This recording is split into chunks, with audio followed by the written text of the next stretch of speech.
this was before ban the box. And so, with me having nowhere to go with my children, somebody recommended that I went to a family and children crisis center to see if I can get some support.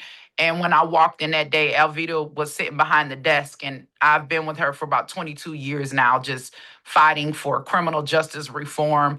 I did do a lot of pro life work, the argument side of things in the beginning, but I've decided to step away from that and come on the solution side because you can't control people. People are going to make the decisions that they want to make. But I did realize that, are we really giving them a choice if Planned Parenthood is the only place that they have to go?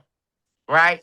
So, And, if I'm hungry, well, Auntie Angie's house is Planned Parenthood. I don't think they should have a monopoly on the term Planned Parenthood. To me, Planned Parenthood means you're planning parenthood. You're planning right, what kind of parent you want to be, what kind of family you want. So the idea of family planning or Planned Parenthood was monopolized by people who say the way you plan for parenthood is you delete parenthood. That's one approach. Or another approach could be I'm gonna be a parent. Let's plan this, right? So Auntie Angie's house, you bring the women together, y'all make a plan. Next thing you know, this lady goes from a challenging, the woman you mentioned earlier, goes from a very tough situation to becoming a Georgia state trooper. Somebody had to plan that. So I get tired of people acting like the word Planned Parenthood should be just monopolized by the white liberals that want to tell us like, oh no, Planned Parenthood means getting rid of your baby. No, no, no.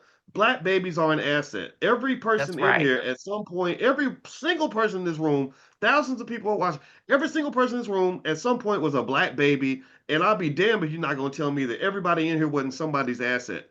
I hope everybody gets what I'm saying. I'm not telling anybody what to do, but this is something I think we have to push back on. I want to add, so Alvita, she happens to be the niece of Dr. Martin Luther King, which I'm Mhm. sure confuses people because she's not necessarily a fit into the liberal establishment, but she's a woman Right. that loves God, and she met my mama. Do you remember that call where she got on I the phone with do. mama? I And, do. and my mama loved that because I they're so do. similar Right. because they represent a part of the black community that doesn't get talked about. These are Yes. black Christian women who really believe in the word of God. They really read their Bibles. They care deeply about black families.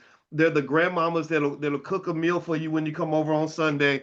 Yes. And they're just down for their people in a way that doesn't always fit with the white liberal version of what blackness is supposed to look like. Right. Right. My mama loved talking to Alvita. I just have to tell you that. I don't assume you remember that, but that was I do. amazing.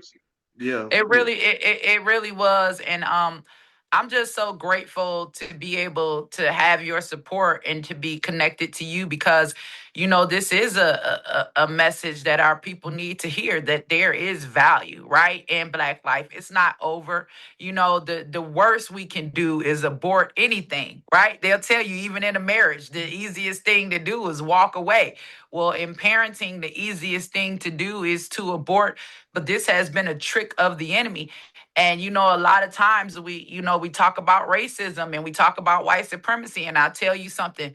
Every time a black baby is aborted, they rejoice. Okay. One less nigga they gotta worry about. I've heard them say it. And so I'm on the front line, and it's been very, very trying this work because I've caught myself.